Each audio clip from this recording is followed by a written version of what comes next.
Hello, I'm Gus Downing, publisher and editor of the D&D Daily, and this is the LP News Network.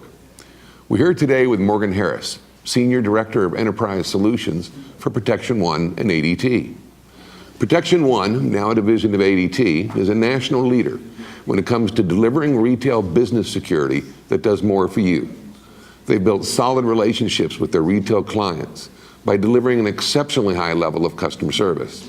They recognize that crimes against retailers take many different forms, from the traditional $45 billion problem posed by shoplifting, internal theft, paperwork and vendor errors, to burglaries, robberies, fraudulent slip and falls, and returns and gift card fraud.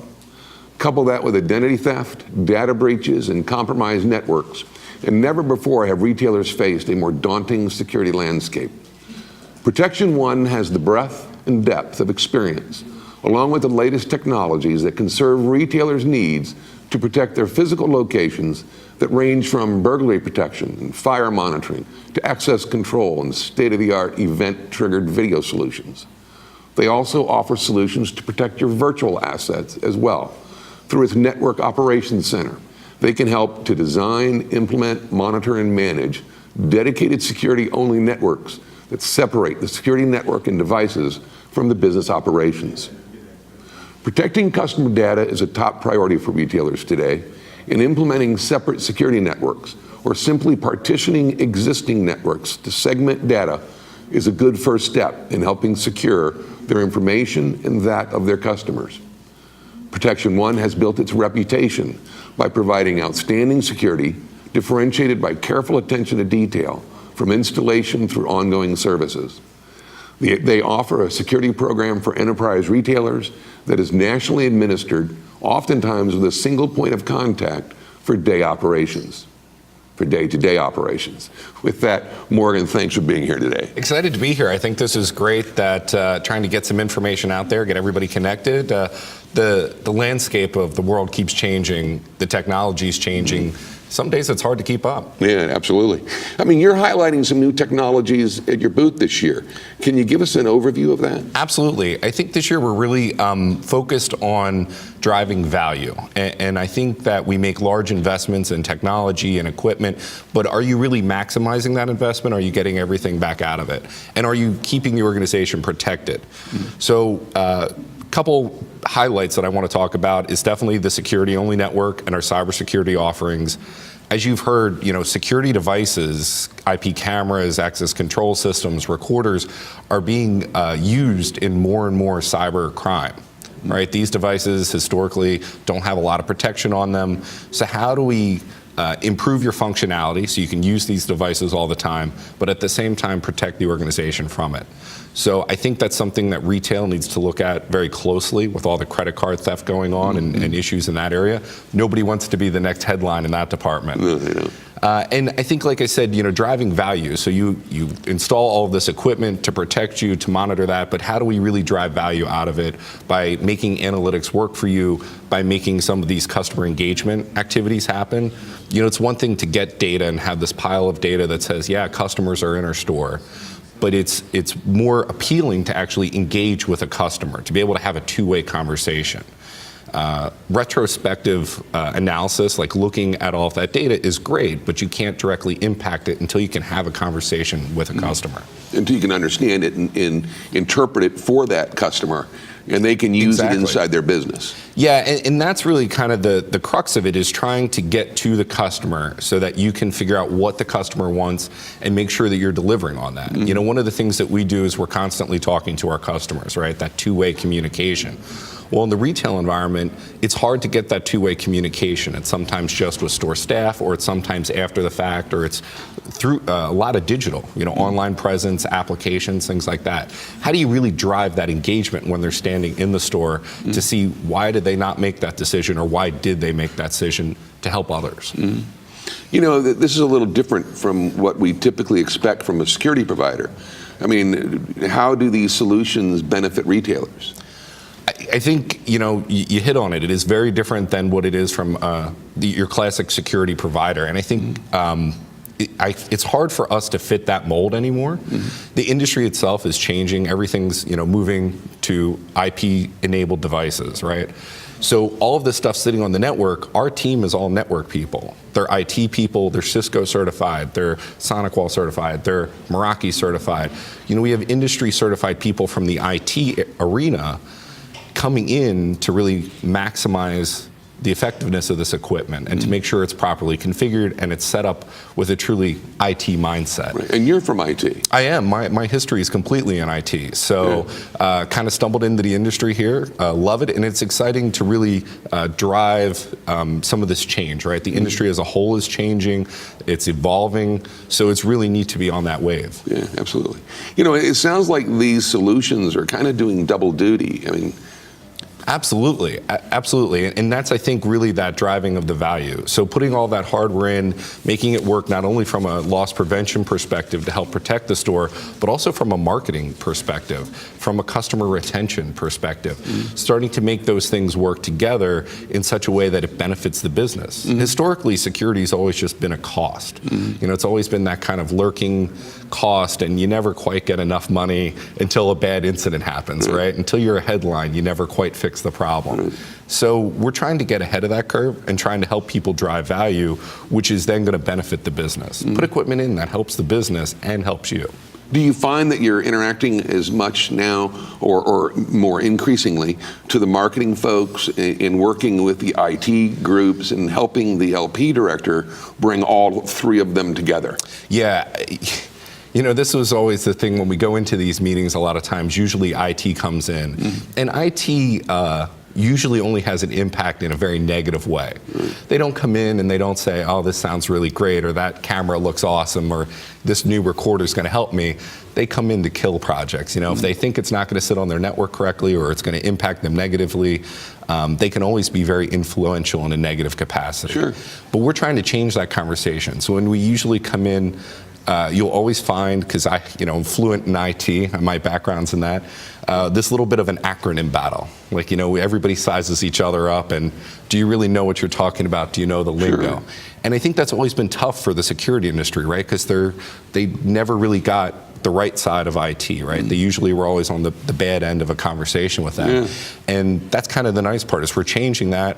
We're really helping to show that we're not just a security company, we're a partner, that we understand the business needs, we understand the IT needs, and we understand the technology well enough to make sure that it all works seamlessly together. Sure. So it's great to talk to marketing. They're excited, they're getting data, they're getting interaction with people, they're getting things that help them make more targeted marketing that benefits the organization. Security's loving it because they're finally getting access on the network, they're getting to view their video remotely, they're not driving around pulling video from places.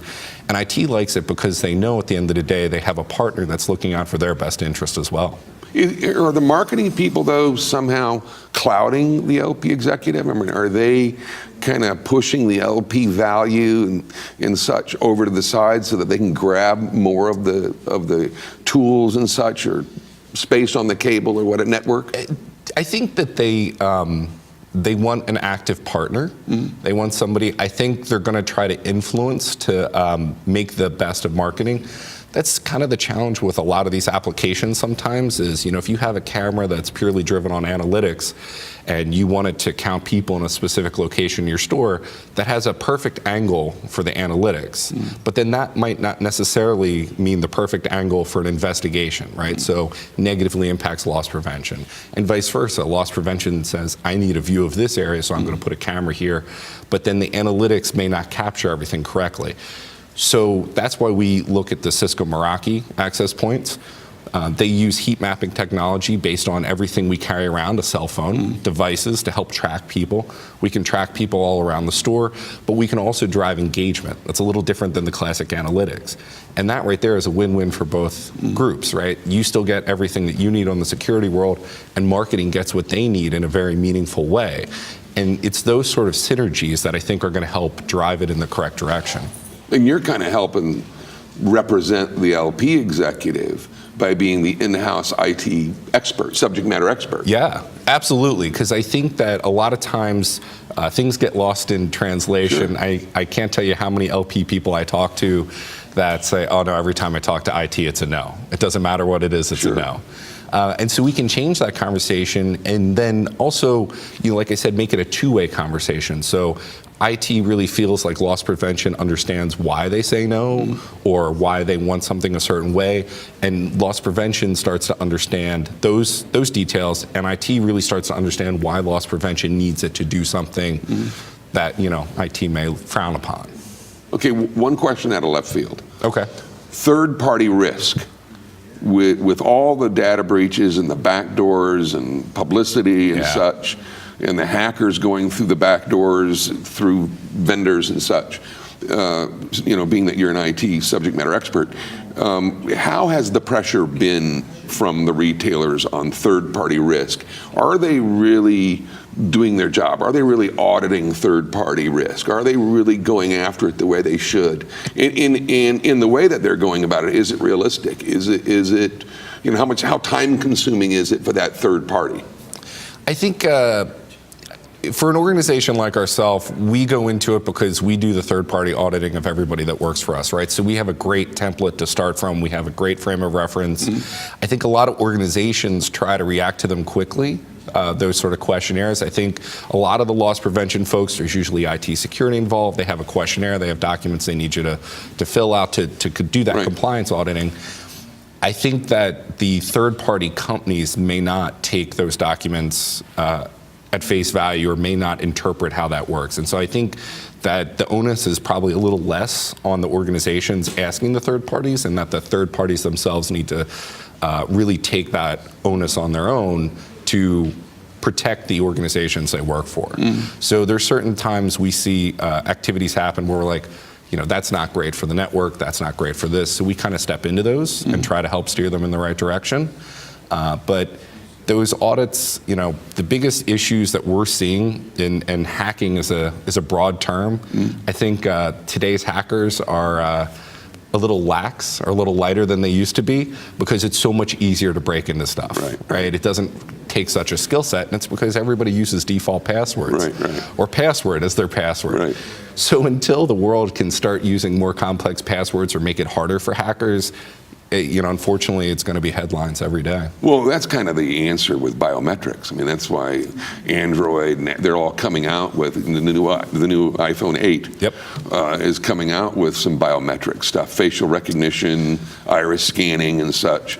I mean, and that leads me to my last question. And this is merely a matter of opinion, obviously, but facial recognition in the retail environment. I mean, do you see that evolving? Do you see it really coming to play in retail? I think to a degree, the challenge is always the database and managing the database, right? How do you get the faces? How do you manage the faces? Sharing data is going to be the big challenge there, right? Privacy concerns. That as this continues to refine, privacy is going to become a big portion of that. Just like, with the iPhones, Apple is trying to randomize how you identify them wirelessly to try to provide privacy protection. And so I think you're going to see that with the facial recognition, although it'll be much harder.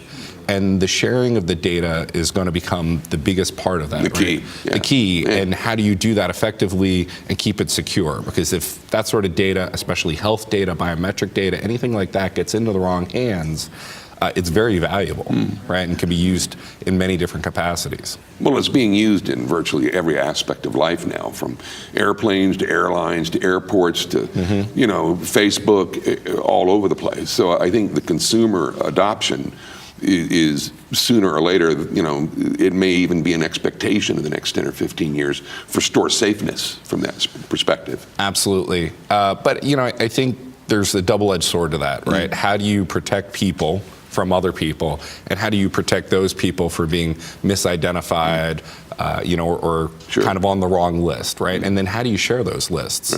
So who's the gatekeeper of all that data to make sure that nobody's just passing that data around freely? Well, Morgan, I want to thank you for being here today. And we appreciate Protection One and ADT's support. Thank you. Excited to be here. Thank you. Well, that's it for this episode, ladies and gentlemen. We'd like to thank you for watching. And until next time, let's keep them all safe out there.